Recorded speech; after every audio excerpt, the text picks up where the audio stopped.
पूज्य गुरुदेव, पूज्य संत जी, पूज्य भाव जी, सभी सेवा कर्मचारी और आप सब शिविरार्थियों के चरणों में मेरे साष्टांग नमन।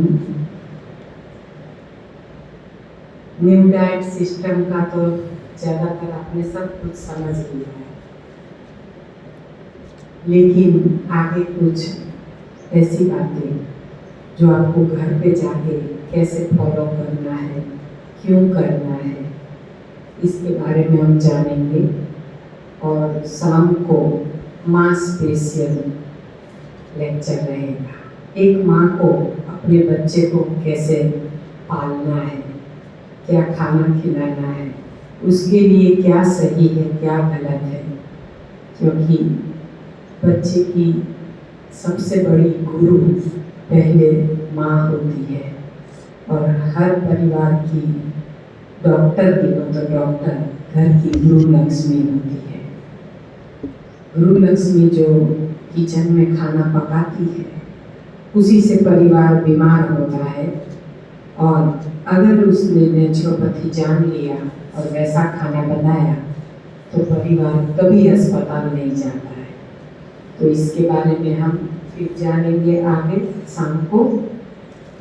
अभी हम जानेंगे कि आपको कोई भी रोग है तो आपको कैसे आगे बढ़ना है। जैसे एक सिंपल लॉजिक, डायबिटीज़ के लिए तो कल डॉक्टर साहब आ रहे हैं तो वो भी आपको बता देंगे, लेकिन ऊपर से मैं बता देती हूँ कि आपको कैसे डाइट फॉलो करना है। तो जिसको भी शुगर है वो लोग क्या करेंगे, तो जो कॉमन डाइट प्लान का आपको कागज दिया गया है, अगर घर पे जाके आप उस तरह फॉलो करोगे तो आपका शुगर केवल 3 से 4 दिन में नॉर्मल हो जाएगा। अभी किसी का शुगर ज़्यादा आता है तो आप शुगर की गोली एकदम से बंद मत कीजिए, उसको आधा कर दीजिए।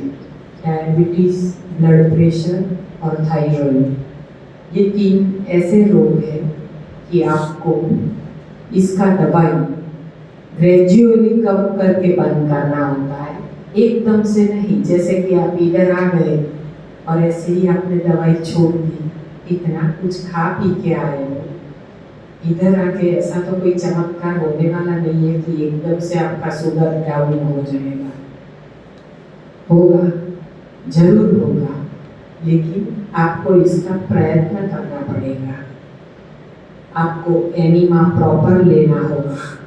इनमें से कितने लोग हैं जो दिन में 2 या 3 बार एनीमा नहीं करते हैं?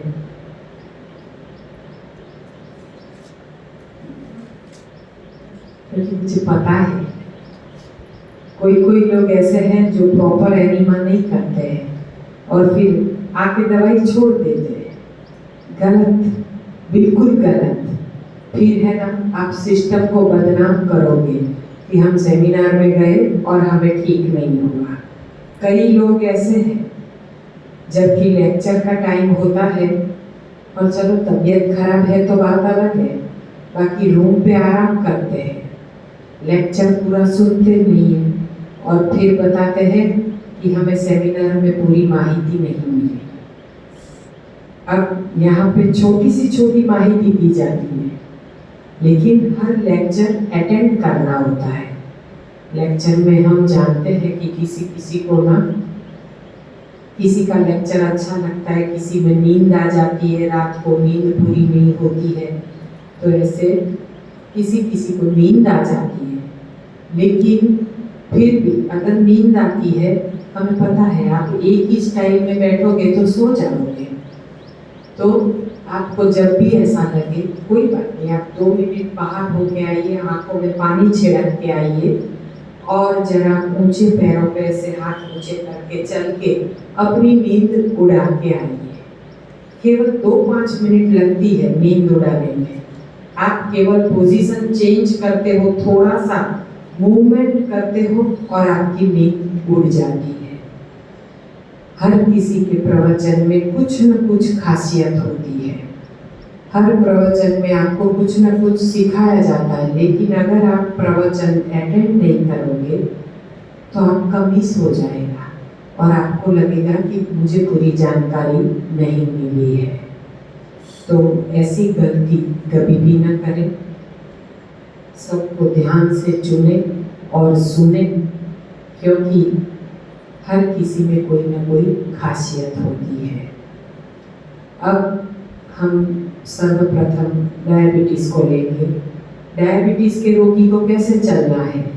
तो बीपी, डायबिटीज और स्किन डिसीज जिसको भी है उसको सुबह का फास्टिंग जितना हो पाए। अभी आप नए हैं, इधर तो आप 12 बजे तक करते हो, शायद आपकी बॉडी क्लॉक इस तरह सेट हो जाएगी।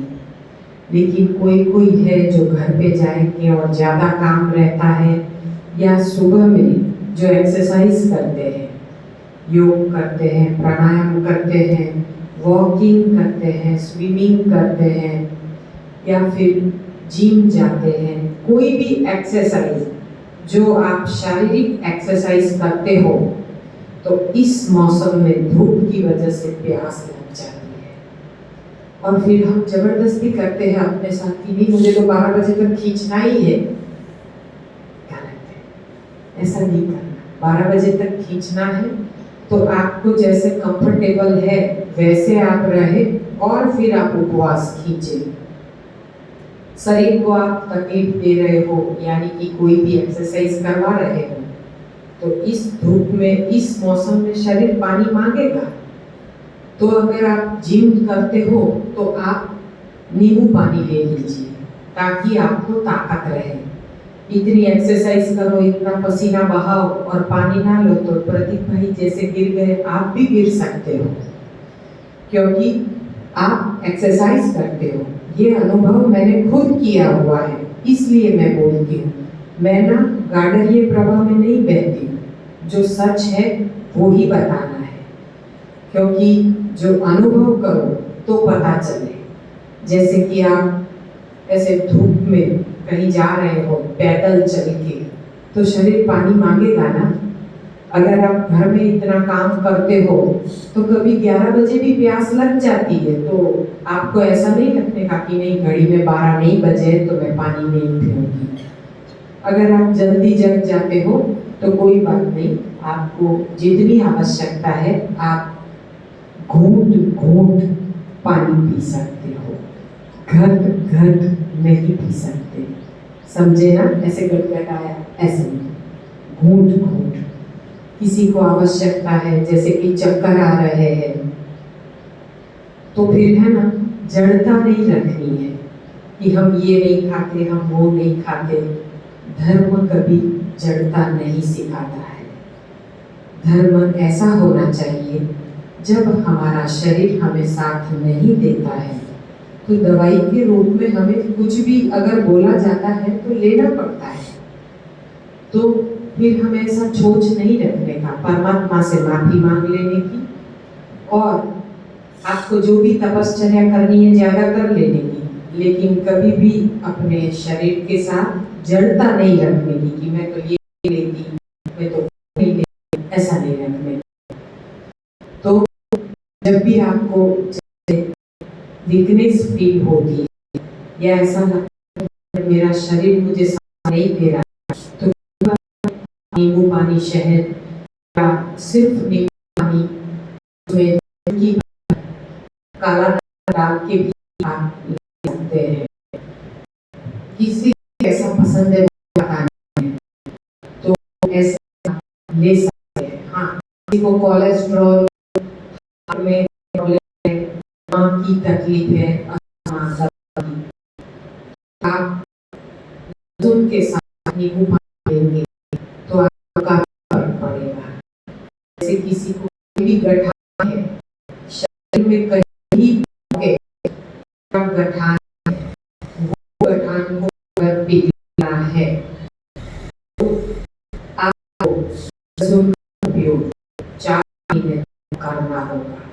वैसे लाइफ टाइम है, क्योंकि लहसुन आपके खून को पतला करने के लिए परमात्मा ने चीज दवा की तरह काम करती है।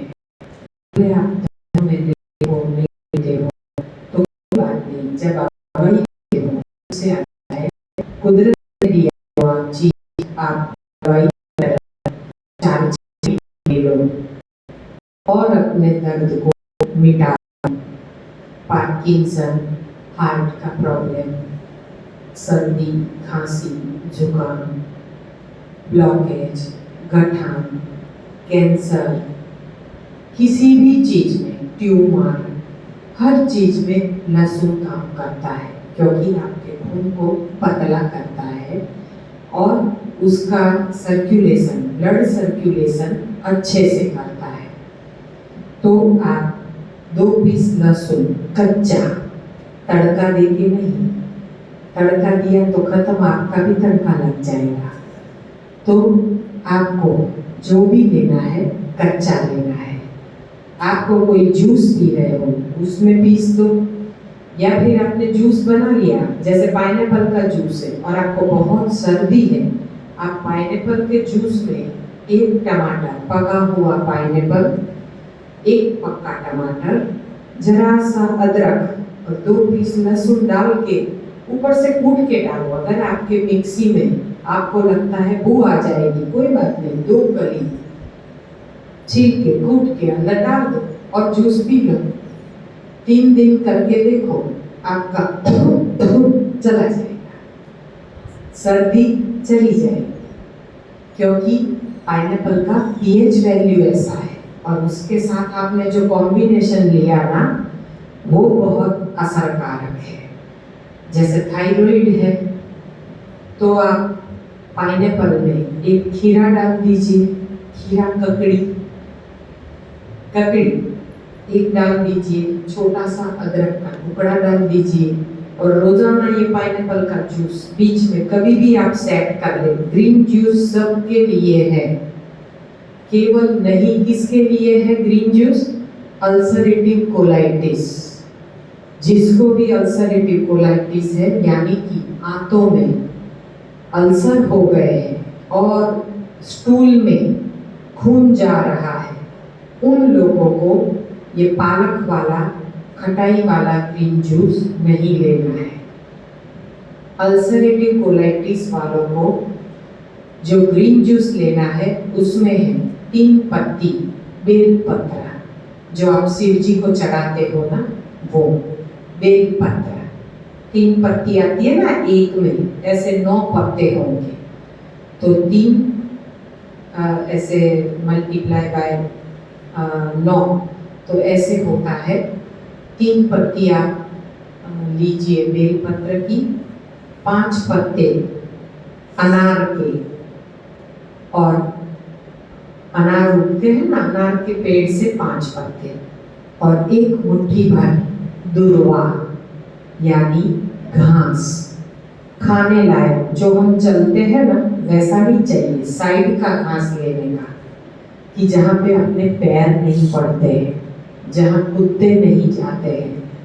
और खास ध्यान रखना कि जहाँ पे कुत्ते और बिल्ली सुसु पॉटी नहीं करते हैं, वैसी जगह का साफ सुथरा घास, दुर्वा, खाने लायक 1 मुट्ठी भर ले लीजिए और उसका आप ग्रीन जूस इतना सा निकालेंगे, उसमें ना नमक डालेंगे न ही कोई खट्टाई डालेंगे, प्लेन जूस, जरा सा पानी डाल के उसको क्रश कर लीजिए और फिर छान के उसे ले लीजिए। ये अल्सरेटिव कोलाइटिस के लिए दवाई साबित होगा।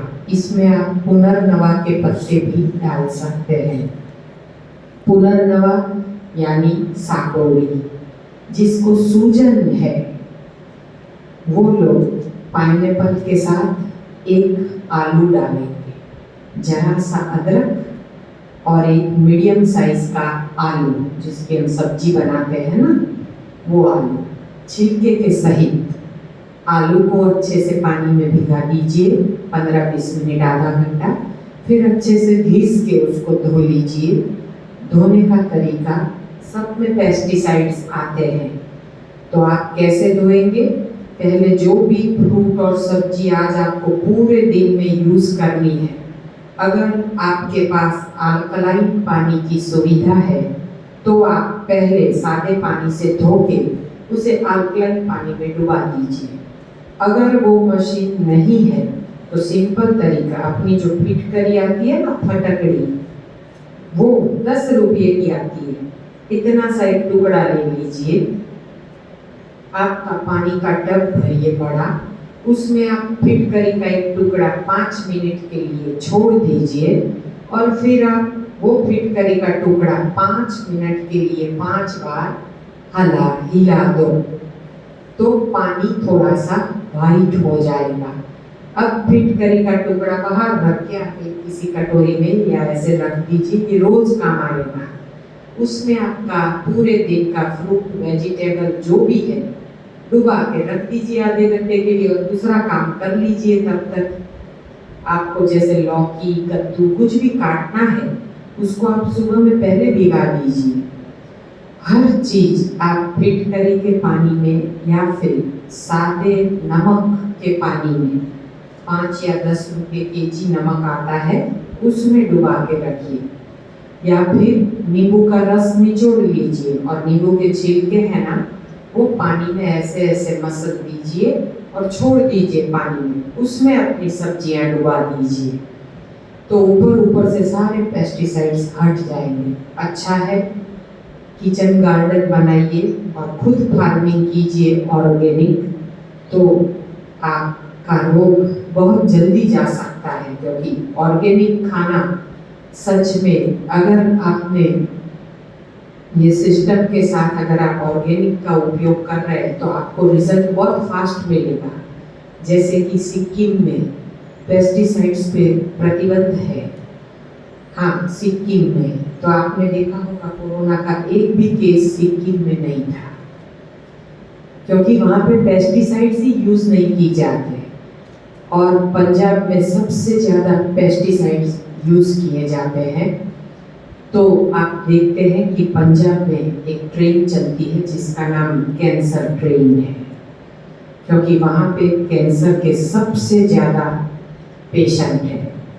ये जो सब्जियों पे और फ्रूट्स पे जो पेस्टिसाइड्स छिड़के जाते हैं जहरीली दवाई, वो अपने को बहुत नुकसान करती है, उससे हमें कैंसर होने का खतरा है। तो हो सके उतना ऑर्गेनिक खाइए और स्वस्थ रहिए, अपने परिवार को स्वस्थ रखिए। हो सकता है उतना तो अभी किचन गार्डन बनता है, लोग बोतलों में पालक वगैरह उगाते हैं, ऐसा फार्मिंग सिखाते हैं, तो आप किचन गार्डन कहीं भी कर सकते हैं, छोटी जगह में। जितना हो पाए उतना ऑर्गेनिक खाए। जिसको सूजन है उसके लिए पका हुआ पाइनएप्पल, ध्यान रखना कच्चा पाइनएप्पल ना खाए, उससे आपको एसिडिटी होगी। हरा वाला पाइनएप्पल ना लें। पीला या ऑरेंज जो बिल्कुल पक गया है उसमें से खुशबू आ रही है लेकिन ढीला नहीं हुआ है, यानी ऐसे नहीं हो जाता है बिल्कुल ढीला सा, हाँ वैसा नहीं होना चाहिए, कड़क लेकिन पका हुआ उसमें से खुशबू आए, ऐसा पाइनएप्पल लीजिए। पाइनएप्पल नेचुरल पकता है, उसकी पीएच वैल्यू सबसे ज्यादा है। किसी भी सूजन उतारने में ये पका हुआ पाइनएप्पल, जरा सा अदरक, एक आलू, बस उसका जूस निकाल के आप पी लीजिए। रोजाना एक पाइनएप्पल का जूस पिए, करीबन 2 गिलास निकलता है। हर जूस की क्वांटिटी हो सके वहां तक 2 गिलास रखने की, क्योंकि 1 गिलास आपके आंतों तक ही नहीं पहुंचता है। हम लोग घर में जूस बनाते हैं ना तो ग्रीन जूस तोल के पीते हैं, जैसे कि घी पी रहे हैं। अरे इतना क्यों सोचते हो? जब भी आप जूस पीते हो तो मोनो डाइट, आपने एक जूस पिया, उसके बाद हो सके आप 5 गिलास पियो, 6 गिलास पियो, 4 गिलास पियो, लेकिन पेट भर के घूंट पियो और उसके बाद दूसरे जूस में या खान पान में गैप रखो, ताकि आपको उसका फायदा मिले जो आपने पिया है। आपने अगर ग्रीन जूस 1 गिलास पिया तो आप कितनी देर टिक पाओगे? आधे घंटे में आपको केले दिख जाएंगे या कुछ भी दिख जाएगा, एप्पल मुझे खाना है, हाँ। लेकिन पेट भर के ग्रीन जूस पीते हो तो क्या 1.5 घंटा 2 घंटा आराम से यहाँ पे निकल जाता है ना। ये रूम में जाके कुछ खा लेते हो, तो आपके 1.5-2 घंटे निकल जाते हैं। ये जूस में इतना पावर है, ग्रीन जूस में इतना पावर है कि पूरे दिन की ऊर्जा वो भरता है। इसीलिए हम कहते हैं कि दिन की शुरुआत जब भी करो, भूख के आधे घंटे पहले अपनी चीज तैयार होनी चाहिए, वरना है ना मुरमुरा, चवाना, खाखरा, फाफड़ा, गांठिया सब कुछ दिख जाएगा, क्योंकि जो रेडी है ना वो पहले दिखता है। इसीलिए अपनी तैयारी हमेशा, सबसे पहले अपनी तैयारी, जैसे घर वालों का सब कुछ करना है, पहले अपना बना के फ्रिज में छोड़ दो ना। हमें पता है कि फ्रिज की चीजें ज्यादा अच्छी नहीं है, लेकिन इतनी गर्मी में बनाया हुआ तुरंत पियोगे, 1 गिलास 2 गिलास मुश्किल से पी पाओगे। हल्का सा ठंडा करते हैं, हल्का सा 10-15 मिनट भी फ्रिज में छोड़ देते हैं, तो इस मौसम में हम जूस आसानी से 3 गिलास पी जाते हैं, हाँ।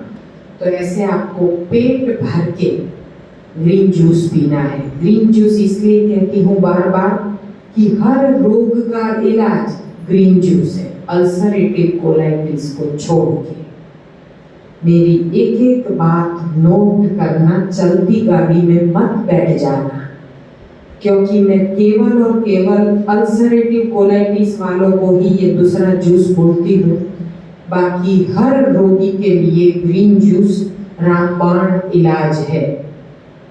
लोगों को ग्रीन जूस बनाने में बहुत आलस आती है, बोलते इतने पत्ते कौन लाए, कौन बटोरे, और है ना पति पत्नी में झगड़ा हो जाता है। ये ग्रीन जूस अगर पति लाके नहीं देंगे, पत्नी नहीं बनाएगी, बोलेगी मैं अकेली कितना करूं, ये मुझसे नहीं होता है, और यहाँ तक कि डिवोर्स तक लोग आ जाते हैं और हमारे घर पे लेके आते हैं, बोले आप ग्रीन जूस के लिए मना कर दो वरना हम डिवोर्स कर देंगे, ऐसा बोलते हैं। अरे मैंने बोला आपको अगर ग्रीन जूस नहीं बनता है, चलो मैं बना के देती हूँ। फिर मैंने अपने घर में ये ग्रीन जूस की सुविधा शुरू की, और वहां तक भी नहीं मंजूर था। पब्लिक कैसी है, खुद के लिए तो बनाना नहीं है, हम बनाते हैं तो उसे लेने भी नहीं आना है, बोलते हैं घर पे पहुंचा। हम कहते हैं आप अपने सर्वेंट को भेज दीजिए, अपने ड्राइवर को भेज दीजिए, तब गिनती करते हैं ये तो इतना लेता है, आप कुछ सस्ते में देते हो तो दे जाओ ना। अरे डॉक्टर जब जाते हो 2000 रुपया फीस लेता है, तब आप बोलते हो कि थोड़ा कम लो, फिर भी उनको नहीं आना है। इसलिए अभी हमने होम डिलीवरी शुरू की, लो भाई आपके घर तक पहुंचाए, अब तो पियो। लेकिन फिर भी बोलते हैं हमें सुबह में तो चाय चाहिए। मैंने बोला फिर आपका नाश्ता नहीं, आप चाय पियो, नाश्ता करो, ब्रेड बिस्किट खाओ और अस्पताल जाओ, और फाइल चेंज करो, डॉक्टर चेंज करो, आपका इलाज नहीं हो सकता है, क्योंकि उनको कुछ भी छोड़ना नहीं है। अरे जब स्वस्थ होना है, आप ये सब किसके लिए कर रहे हैं? खुद के लिए ना, न मेरे लिए, न अपने पति के लिए, न बच्चों के लिए। हमें स्वस्थ रहना है, इसलिए हम सेमिनार में आए। हम यहाँ पे आए तब ये सोच के नहीं आते कि हमें औरों को स्वस्थ करना है इसलिए हम सेमिनार में जाते हैं। हाँ, पहले हम खुद को स्वस्थ करने के लिए आते हैं। तो जब खुद स्वस्थ है तो फिर हम औरों को स्वस्थ कर पाएंगे ना। तो ग्रीन जूस बनाना है, पाउडर वाला ग्रीन जूस हरगिज नहीं लेना है। लोग क्या बोलते मालूम है, अब कई सेंटरों पे ये पाउडर का जूस यानी कि रेडीमेड पाउडर मिल जाता है, पालक, पुदीना, धनिया, कड़ी पत्ता। हिंदुस्तान में रहते हो, काहे को पाउडर का यूज करते हो? पाउडर तो फिर भी कहीं ना कहीं अपनी परत जमा लेगा आपके पेट में। क्यों पाउडर का जूस पीते हो? इतनी भी आप तकलीफ नहीं ले सकते क्या? अरे जैसे भी पत्ते मिले मत जाओ बाजार में पालक लेने। आपके आसपास में जामुन के पत्ते, बेल पत्र या आप शिव जी के मंदिर जाते हो ना, शिव जी के ऊपर बेलपत्र चढ़े होते, 2-4 ले आने के और डाल दीजिए अपने ग्रीन जूस में। आम के पत्ते 5 डाल दीजिए, 5 अनार के पत्ते डाल दीजिए, या आपके आसपास में जो भी होता है आप ऐसे पारिजात के पत्ते भी डाल सकते, कुछ नहीं है। आप 12मासी फूल के पत्ते डाल दीजिए, कुछ भी। कड़ी पत्ता तो होता है, तुलसी पत्र होता है, लेमन ग्रास होता है, कोई भी हरी पत्तियों को मिला लीजिए। सहजन की फली के पत्ते तो आप लाके फ्रिज में रख सकते हैं, वो तो मुफ्त में मिलते हैं। आप लाके फ्रिज में रख दीजिए और मुट्ठी भर डालिए, आपके हार्मोन बैलेंस हो जाएंगे। बंदर क्या खाते हैं? ज्यादा से ज्यादा सहजन। इधर बहुत सारे सहजन के पेड़ लगाए थे, बंदर एक नहीं रहने देता है। इधर से उधर पूरी जिंदगी कूदता रहता है, रियल स्पाइडरमैन है वो। उसको कभी अस्पताल नहीं जाना पड़ता है बंदर को। कभी बंदर के अस्पताल देखे? कभी नहीं, क्योंकि वो रियल स्पाइडरमैन है। पूरी जिंदगी कच्चा खाता है और सबसे ज्यादा वो सहजन के पत्ते और उसके फूल खाता है। उसे कभी आर्थराइटिस नहीं होता है, उसे कभी नी रिप्लेसमेंट नहीं आता है। पूरी जिंदगी बूढ़ा हो जाए फिर भी इस पेड़ से उस पेड़। और हम 35 में तो कमर पकड़ के बैठ जाते हैं, बोलते हैं बाबा मुझसे झाड़ू पोछा नहीं होगा।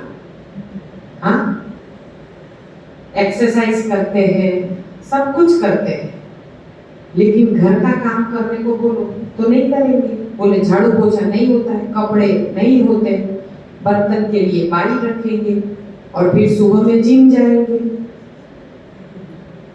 बोलो ये झाड़ू पोछा क्या जिम से कम है? आपका फिगर कैसा लगता है झाड़ू पोछा? बिल्कुल ए लाइन, कहीं से भी चर्बी बाहर नहीं निकलती है। कम से कम अपने रूम में ही रोज झाड़ू पोछा किया करो और पसीना गिराओ, फिर देखो कैसे चर्बी पिघलती है। लेकिन लोगों को तो जिम जाना पसंद है, घर का कुछ भी नहीं करना है। हाँ, सहजन की फली के पत्ते को मैं तो हिंदी में ही सहजन बोल रही हूँ, गुजराती में तो उसको सरगवा बोलते हैं। सरगवा के पत्ते, हाँ, जो सहजन की फली आती है ना, हरी वाली लंबी, जिसको हम बॉईल करके चूसते हैं, इसका सूप बनाते हैं। ड्रम स्टिक, हाँ, इंग्लिश में ड्रम स्टिक। हाँ हाँ हाँ, वो आपको चुन के देखना पड़ेगा। जिसकी फली है ना, सीधी है ना, वो शायद मीठा सरगवा है। जिसकी ऐसी टेढ़ी मेढ़ी फली आती है ना, वो शायद कड़वा। उसके पत्ते ना थोड़े मुंह में डाल के चख लेने कि वो कड़वे ना हो, क्योंकि इसमें कड़वा और दूरा दो आता है। तो आपको मीठे सरगवे के पत्ते लेने हैं सुबह में, और शाम को जब आप मध्यम मार्ग में हो तो रोजाना एक व्यक्ति को 2 फली उबाल के बॉईल करके उसका पानी पी जाना है और फली चूस लेनी है। ये रोजाना कीजिए, आपका नी रिप्लेसमेंट जिंदगी में कभी नहीं करवाना पड़ेगा। ये बहुत फायदेमंद है। सहजन की ड्रम स्टिक के पत्तों से हमारे हार्मोन भी बैलेंस रहते हैं। बेटियों को आज ज्यादा प्रॉब्लम है ना, पीरियड में अच्छे से पीरियड में नहीं होती है, पीरियड में होती है तो ब्लीडिंग पास नहीं होता है, गठान होती है ब्लीडिंग में, क्लॉट गिरते हैं। हाँ, जिस सब प्रॉब्लम है, कोई गोली लेके पीरियड में होती है, क्योंकि हार्मोन इम्बैलेंस। हार्मोन किस लिए इम्बैलेंस है? क्योंकि आप पराई माँ का दूध का सेवन कर रहे हो। आपका दूध 0 फैट, और बकरी से लेके भैंस तक का दूध 2 से लेके 12 फैट तक का दूध आता है। ये क्या आप पचा सकते हो? ये दूध जब हमें पचता नहीं है तब हमारे हार्मोन इम्बैलेंस होते हैं। गाय और भैंस का बछड़ा 3 साल में पुख्त हो जाता है, बच्चे को जन्म देने के लायक, और हमारा बच्चा 18 साल के बाद पुख्त होता है और माँ बनने के लायक 21 साल के बाद। कितना डिफरेंस है। और उस बच्चे को आप पराई माँ का दूध दोगे तो उसका मानस विकृत हो जाएगा। आज आप देखते हो ना, गांव में, शहर में, कहीं भी जाओ, रेप केस कितने बढ़ रहे हैं, क्योंकि ये ब्रेड, बर्गर, पिज़्ज़ा, घी, ये हम देखते हैं कि घी और घी से बनी मिठाई, दूध और दूध से बनी मिठाई। आज मार्केट में सबसे ज़्यादा दूध और दूध से बनी चीज़ें बिकती है। लोग इसका ही उपयोग करते हैं। अपने बच्चे को जाने अनजाने में दूध नहीं, जहर पिला रहे हैं। पराई माँ का दूध तमाम रोगों की गंगोत्री है। और वो भी आप जो पैकेट वाला दूध लाते हो ना, बहुत डेंजरस है। उसमें यूरिया, सोडा, कलर, शैम्पू, पता नहीं क्या क्या मिलाया जाता है। पैकेट वाले दूध पे बिल्कुल विश्वास मत करना। समझो आप अपने लाडले को, अपनी लाडली को, जिसने आपका वंश बढ़ाया, उस अंश को आप कैंसर दे रहे हो। आज आप जिस परेशानी में हो, उस परेशानी में आपका बच्चा जा सकता है। आपका राज दुलारा आपको प्यारा है। क्या हमें अपने बच्चे प्यारे नहीं होंगे? हमें भी प्यारे। आज हम इधर आते हैं 8-8 दिन, किस लिए? हम भी अपने बच्चे छोड़ के आए हैं। आज वो क्या खा रहा है, क्या पी रहा है, वो भी अभी तो केवल 11th में है, वो भी परेशान है कि माँ नहीं है, उसे कौन पर, बेटी है तो चलो कर लेती, आज बेटा है तो वो भी परेशान है। लेकिन हम इधर आते हैं सब कुछ छोड़ के कि आपको हम कुछ दे पाए। हमें आपसे कोई दुश्मनी नहीं है। हमें भी अपने बच्चे उतने प्यारे हैं, लेकिन आपके बच्चे हमारे बच्चे हैं। हम ऐसी माँ है कि हर बच्चों में अपना बच्चा देखते हैं। आज हम देखते हैं कि बाप के कंधे पे बेटी की अर्थी जाती है। बहुत परेशान है। आज हम देखते हैं छोटे छोटे बच्चे, हमारे पास 5-5 साल के बच्चे ब्लड कैंसर लेके दिखाने को आते हैं। क्या दोष उनका जो इस पृथ्वी पे आए? क्या ये जन्म और ये जीवन जीने के लिए कि दवाइयाँ खाए? ये दोष किसका? जिसने जन्म दिया उसका। अगर माँ ब्रेड, बर्गर, पिज़्ज़ा खाती है और बच्चे को जन्म देती है तो फिर बच्चा अभिमन्यु जैसा नहीं आएगा, धृतराष्ट्र आएगा, जो केवल आंखों से अंधा नहीं है, अकल से भी अंधा है। क्योंकि भोजन ही ऐसा है जहां आप अपने बच्चे को अंदर, आप उसको पोस रहे हो, उसको जन्म देने वाले हो, तो आपका भोजन, आपका विचार, आपकी हर बात इसमें मायने रखती है। तब आप माँ बन सकते हो। ये बस उम्र हो गई, जैसे शरीर के अट्रैक्शन बढ़े, वीजा के आकर्षण हुए, शादी कर ली और बच्चा पैदा कर लिया और माँ बन गए, क्या इससे आपका, जैसे बोलते हैं कि ताना टल गया कि बस आपको भगवान ने बच्चा दे दिया, अब आपको दुनिया में कोई कुछ नहीं मिलेगा? लेकिन एक बीमार बच्चे को जन्म देना या जन्म देने के बाद अपने बच्चे को बीमार करना, इसका सारा जो भी श्रेय है वो पूरा माँ पे जाता है। पिता तो बेचारा कमाने जाता है, उसका काम है घर का पालन पोषण करना, लेकिन घर को स्वस्थ रखना माँ के हाथ में है, घर की गृह लक्ष्मी के हाथ में है। और आज घर की गृह लक्ष्मी ही नहीं जानती, वो ही गलत भोजन बनाती है, खुद भी गलत खाती है और अपने बच्चों को भी गलत खिलाती है, तभी अपने बच्चे बीमार होते हैं। हमारे घर में पिछले 14 साल से पराई माँ का दूध खरीदा ही नहीं जाता। जब से हमें ये गुरुजी चौहान साहब मिले, तब से सेमिनार में मैं गई और मैंने अपने घर पे कॉल करके बोल दिया, मेरे बच्चों को दूध कभी मत देना। 3 दिन रोएंगे लेकिन बंद कर दो। 3 दिन रोएंगे लेकिन जिंदगी भर कभी नहीं रोएंगे। और मैंने अपने घर में दूध लाना ही बंद कर दिया। और 14 साल हो गए मेरे घर में एक मेडिसिन नहीं आई है, सिंगल मेडिसिन, क्योंकि मैंने दूध बंद किया। मैंने गुरुजी का कहा माना।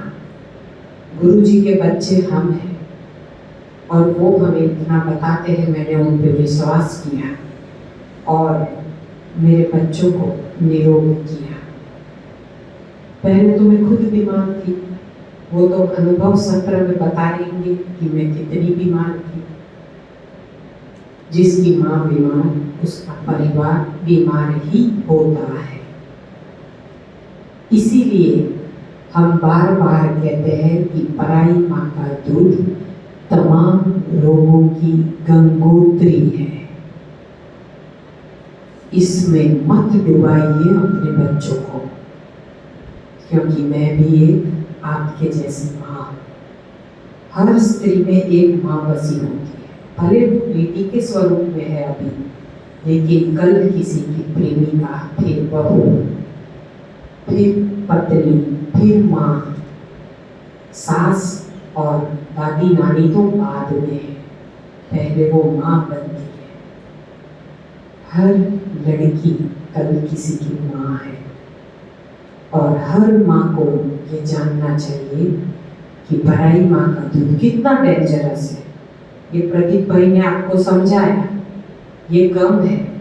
कल डॉक्टर साहब आएंगे, आपको दिखाएंगे डेडली डेयरी, यानी मृत डेयरी क्या असर करती है। वो खुद आप एलोपैथिक रेडियोलॉजिस्ट डॉक्टर से इस प्रोजेक्टर पे देखोगे और सुनोगे। डायबिटीज भी उसी का कारण है। हर रोग पराई माँ के दूध से और पेस्टिसाइड से जुड़ा हुआ है। कितना नुकसानदेह है। क्यों मैं बार बार पराई माँ के दूध पे बोल रही हूँ? क्योंकि बहुत से केस आ चुके हैं और आ भी रहे हैं। अब छोटे छोटे बच्चे, आपने उनकी जन्म कुंडली जब निकलवाई, अरे आपकी जन्म कुंडली निकालो ना। आपकी जन्म कुंडली में क्या या बीपी, डायबिटीज, अस्थमा, थायराइड, ये कोई रोग लिखे हुए थे? निकालो अपनी जन्म कुंडली। किसी की जन्म कुंडली में कोई भी रोग कभी भी लिखा हुआ नहीं है, तो आया कहाँ से? जब कुंडली में नहीं है तो आया कहाँ से? गलत भोग का परिणाम